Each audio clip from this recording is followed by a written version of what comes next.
Hello दोस्तों, मैं विजेश कुमार आपका अपने channel NCERT for government exam में स्वागत करता हूं। दोस्तों देखिए, जो 5 नवंबर को पेपर हुआ है थर्ड शिफ्ट का एसएससी एमटीएस का, तो उसको देखें दोस्तों क्वेश्चन की कौन कौन पूछे गए हैं। ठीक ना, अब क्वेश्चन ज़्यादातर नहीं मिल पा रहे हैं दोस्तों, क्वेश्चन पूरे मिल रहे हैं लेकिन बहुत देरी में, बहुत प्रयास करने के बाद मिल रहे हैं। ठीक ना, तो प्रयास करने के लिए दोस्तों वीडियो को लाइक और शेयर जरूर कीजिए, क्योंकि इतना प्रयास कर रहे हैं आपके लिए वीडियो ला रहे हैं तो ज़रूर कीजिए।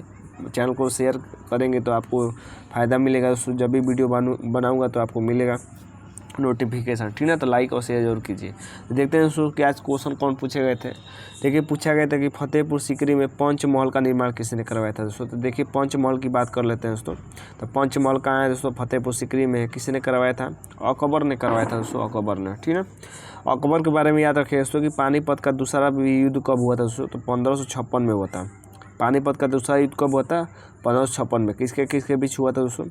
तो अकबर और हेमू के बीच हुआ था। ठीक है, याद रखिएगा, महत्वपूर्ण है। अकबर का नेतृत्व कौन कर रहा था अकबर की ओर से? तो बैरम खां कर रहा था, ये भी याद रखिएगा, महत्वपूर्ण है। जजिया कर किसने समाप्त किया था दोस्तों? तो ये भी किया था अकबर ने, समाप्त किया था जजिया कर को। तो ये भी महत्वपूर्ण क्वेश्चन है। और देखिए दोस्तों, पानीपत का ये दूसरा युद्ध था। पानीपत के प्रथम युद्ध की बात कर लेते हैं दोस्तों। तो बाबर और इब्राहिम लोदी के बीच हुआ था।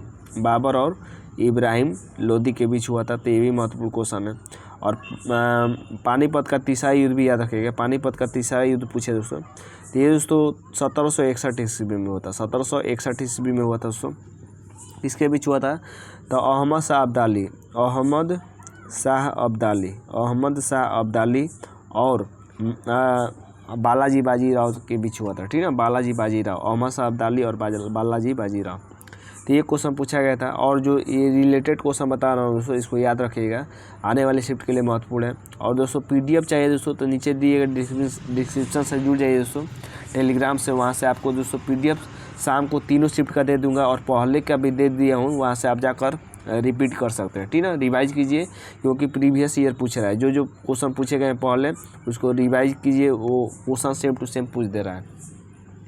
अगला पूछा था दोस्तों कि निशा गांधी महोत्सव भारत के किस राज्य में मनाया जाता है दोस्तों? तो केरल में मनाया जाता है निशा गांधी महोत्सव।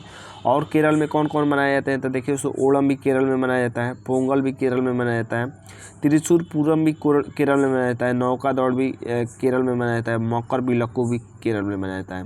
जिसमें मोस्ट की बात कर लेते हैं दोस्तों, पोंगल, ओणम और नौका दौड़, ये तीनों याद रहना चाहिए दोस्तों। कई बार एग्जाम में पूछता है, तो ये तीनों याद रहना चाहिए। ठीक ना, अगला देख लेते हैं दोस्तों। देखिए, अगला पूछा था कि कौरव वंश के बाद कौन सा वंश आया था दोस्तों? देखिए दोस्तों, कौरव वंश की बात कर लेते हैं। तो कौरव वंश के बाद दोस्तों सातवाहन वंश आया था।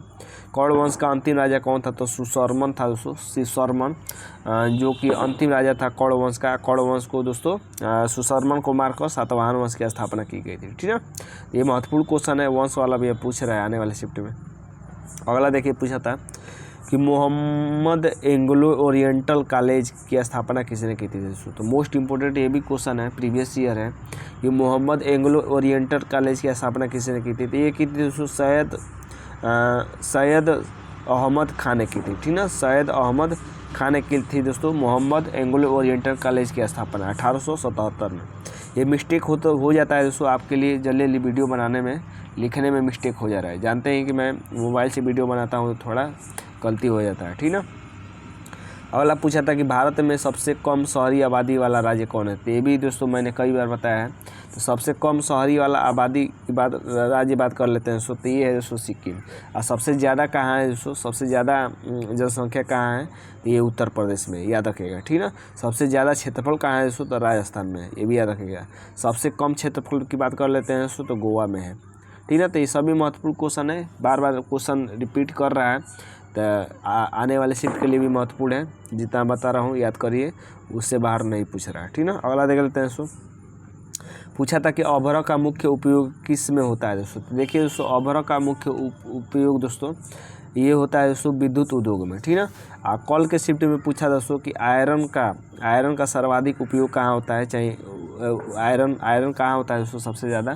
तो ये दोस्तों जमशेदपुर आंसर हो जाएगा। ठीक ना, अगला देख लेते हैं दोस्तों। अगला क्वेश्चन पूछा था कि यामिनी कृष्णमूर्ति को पद्म भूषण पुरस्कार किस वर्ष मिला था। तो ये भी प्रीवियस ईयर है, कई बार एग्जाम में पूछ चुका है।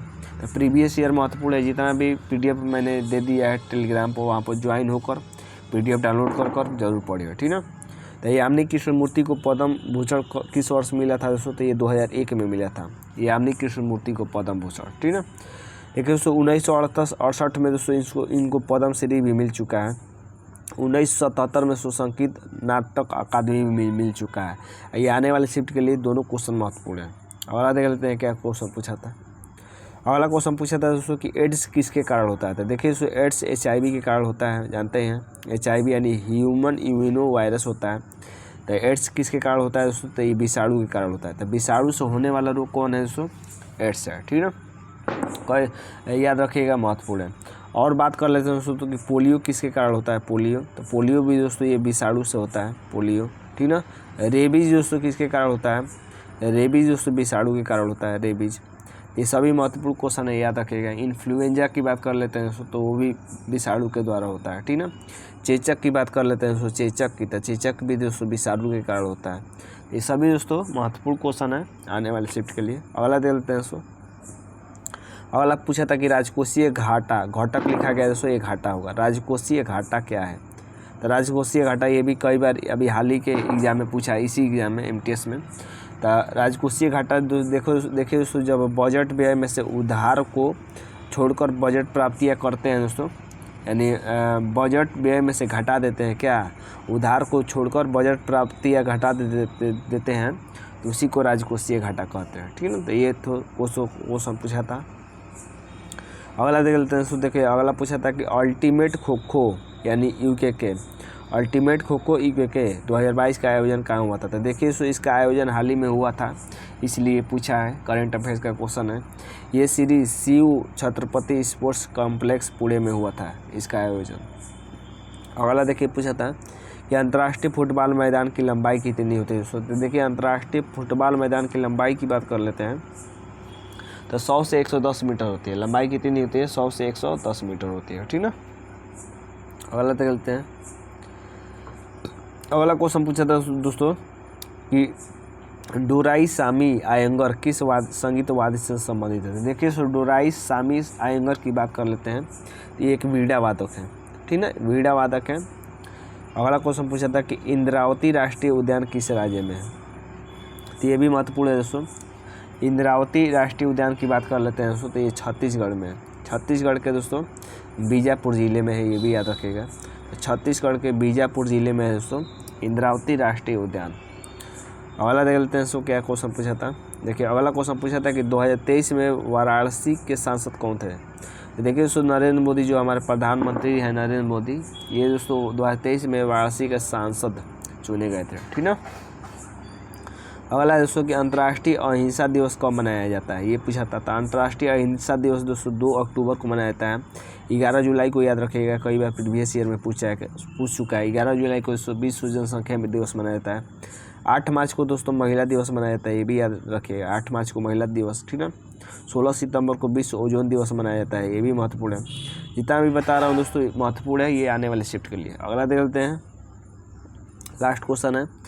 देखिए दोस्तों पूछा था गोल्गी बॉडी, माइटोकॉन्ड्रिया, राइबोसोम, मतलब इसी तीनों में से किसी एक से क्वेश्चन आया था। हमारे हिसाब से गोल्गी बॉडी से आया था। तो